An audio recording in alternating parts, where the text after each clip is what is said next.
Angiologia, parte 2. Amados, vamos ver a organização angelical, amados. Uma hierarquia especial de anjos.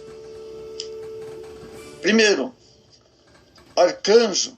A palavra arcanjo representa a mais elevada posição na hierarquia angelical. O prefixo arc, do grego arch, sugere tratar-se de um chefe, um príncipe, um primeiro-ministro. Entre os livros apócrifos, existe um livro de Enoque que apresenta 7 arcanjos,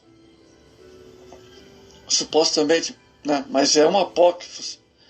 Mas o único nome na lista que aparece nos livros canônicos da Bíblia que usamos é o arcanjo Miguel, Judas verso 9.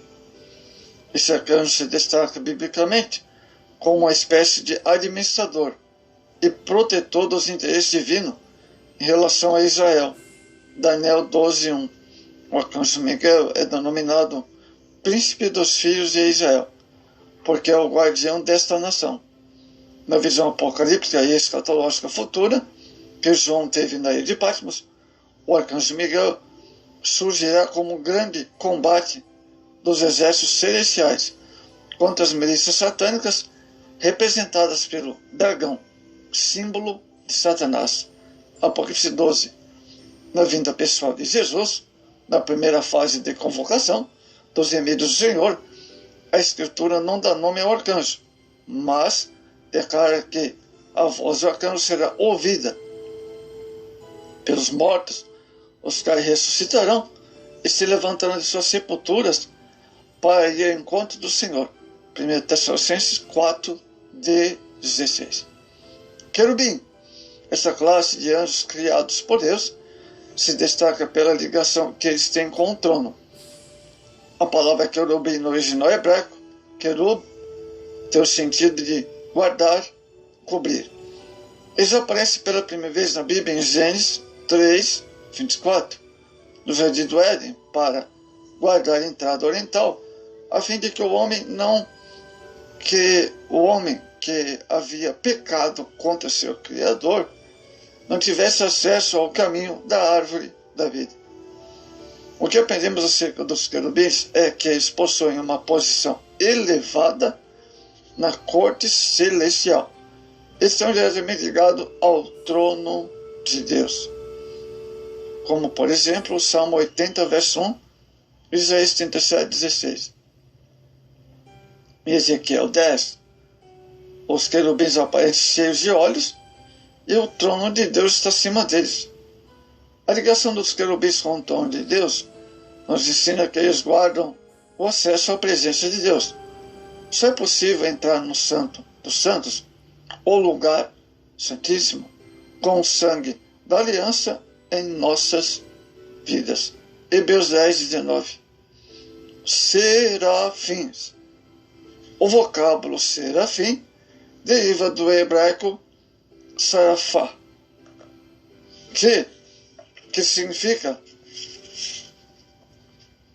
ou saraf, mais precisamente, né, pela fonética. O ardente, reluzente ou brilhante, quer dizer, nobres ou afogueado. Essa classe de anjos aparece uma vez na Bíblia, em Isaías 6. Nessa criatura, os serafins estão intimamente ligados ao serviço e adoração e louvor ao Senhor. Nesse serviço, eles promovem e proclamam e mantêm a santidade de Deus. Na visão de Isaías, os serafins são representados como tendo 6 asas. As asas de cada serafim tinham funções específicas. Com 2 cobriam o rosto, numa atitude de reverência perante o Senhor. Com as outras 2, cobriam os pés, falando de santidade no andar diante de Deus. E com 2 últimas, eles voavam. Essa visão de 6 alados não significa que todos os anjos obrigatoriamente têm de ter asa. As asas serafim tinham por objetivo mostrar ao profeta a capacidade de movimento e locomoção dos anjos para realizarem a vontade de Deus. É uma forma materializada que os seres espirituais usam para serem compreendidos, porque, de fato, os anjos são incorpóreos. Amados, vamos ver agora a classificação dos anjos, denominados classificação genérica. Porque entendemos que, dentre a ordem apresentada em Romanos 8:38, Colossenses 1:16, o apóstolo Paulo não quis dogmatizar a ordem angelical segundo o seu entendimento. De fato, seu interesse foi ao de tornar mais clara a compreensão sobre várias classes angelicais. Outro fato importante é que algumas das classes apresentadas como arcanjos, querubins, serafins, se confundem dentro dos títulos apresentados por Paulo. Os teólogos antigos tentaram classificar os anjos reunindo todas as graduações. Dionísio, o Areopagita, apresentava 3 classes de anjos. Primeiro, tronos, querubim, serafim, pertencentes à classe ligada diretamente ao trono de Deus. Segundo, poderes, domínios e potestades.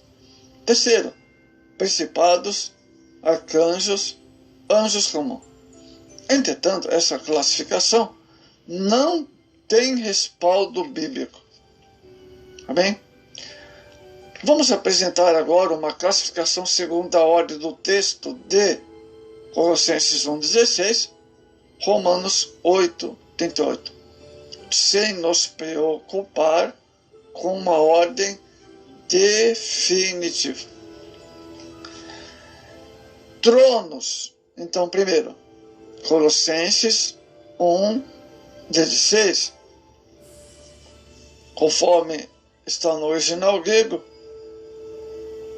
tetronoi tem um sentido especial, porque se refere a uma classe de anjos que está diretamente ligada à majestade e soberania divina. É possível que os querubins sejam diretamente ligados a esse tipo de atividade real, pois alguns textos identificam os querubins com os seres sobre os quais Deus está assentado e reinando. Segundo Samuel 4:4. E temos exemplo Salmos 80, verso 1.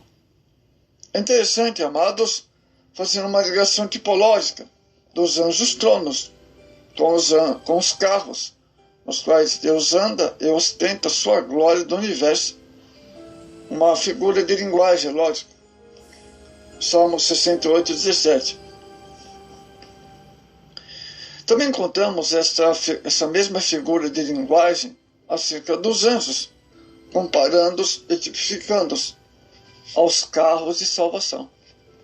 E ainda destaca que o Senhor anda montado sobre cavalos é uma figura de linguagem. Abacuque 3:8. Não há nenhum tom negativo ou humilhante nessa tipologia sobre anjos como cavalos, porque na mente antiga os cavalos são símbolos de força e serviço. Muito bem, deu para você entender. Quisermos ser os tronos de Deus, entretanto, Deus ostenta sua glória através de nós mediante a permanência do Espírito Santo em nosso ser. Domínios, verso 16, capítulo 1 de Colossenses.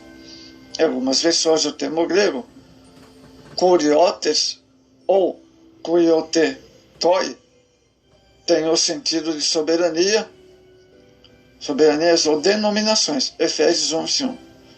A classe especial de anjos dominadores tem como função principal executar a ordem de Deus sobre as coisas criadas. Paulo diz que esses anjos executam as ordens divinas sob a autoridade de Cristo. Subtende-se pelo contexto doutrinário do papel dos anjos, que é essa classe denominada dominadores, melhor dizendo, age de forma executiva sobre o universo e sobre determinadas esferas espirituais. Temos a palavra principados, Colossenses 1,16.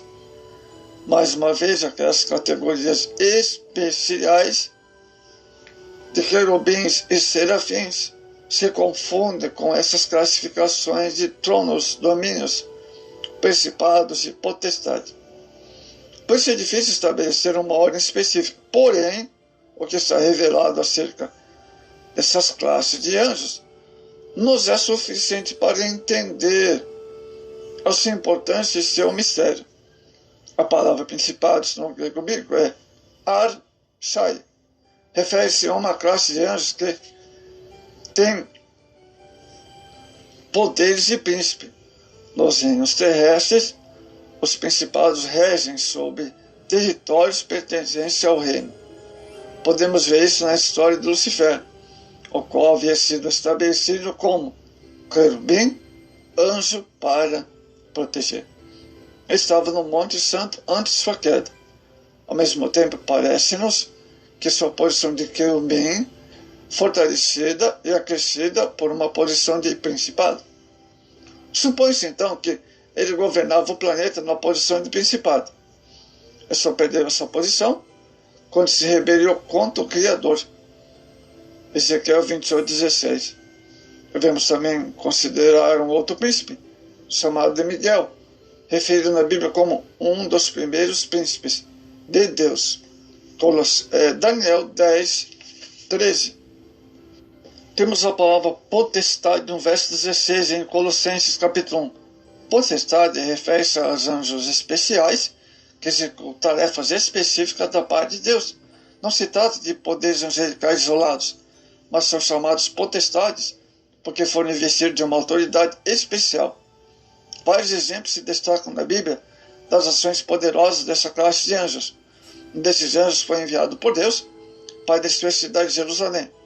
E só parou por sua destruição quando Deus lhe ordenou que guardasse a sua espada. 1 Crônicas 21:15. O salmista Davi destaca: anjos são magníficos em poder. Salmo 103, verso 20. Isso revela, amados, que esses anjos pertencem, melhor dizendo, a uma classe de seres poderosos, mas não onipotentes. A sua onipotência é atribuída ao Deus Trino. Por isso, nenhuma criação jamais teve e nem terá poderes totais.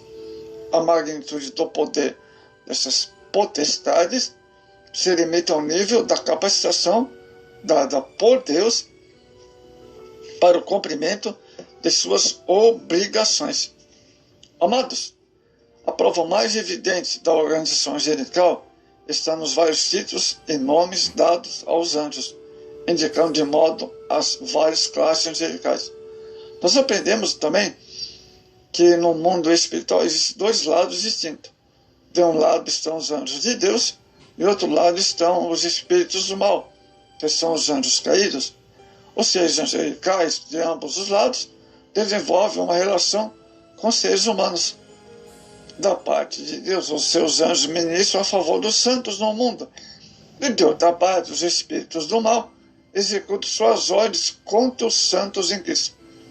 Precisamos aprender, amados, a discernir e distinguir esses seres angelicais.